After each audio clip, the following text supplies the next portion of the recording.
Breaking news है मीरपुर माथिले मावा से शेयर कयूं पिया। अॻूणे DHO घोटकी पारां बरतरफ़ कयल 9 मुलाज़िमनि बाबति DG पारां जांच कमेटी क़ाइमु कई वई आहे। जांच मुकमल थियण ताईं बरतरफ़ी ऑर्डरनि ते अमल रोकियो वियो।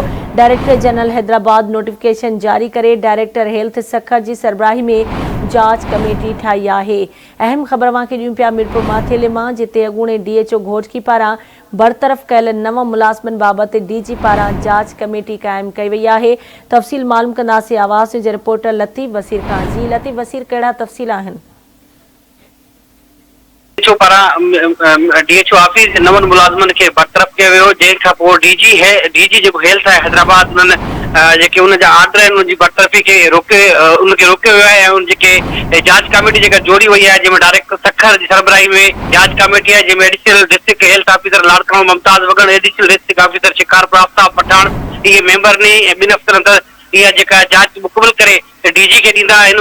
उन सां गॾोगॾु यादि रहे त पूरे DHO पारां हिननि जेके मुलाज़िमनि 9 मुलाज़िमनि खे जेके नौकरियुनि तां बरतरफ़ कयो वियो, जंहिंमें जेके मुलाज़िम हुआ अयूब हो, रफ़ीक हो, गुलाम नबी, गुलाम यासीन ऐं ज़ाहिद हिमायत 9 मुलाज़िम हुआ जिन खे नौकरियुनि तां बरतरफ़ ॼाणायो वियो।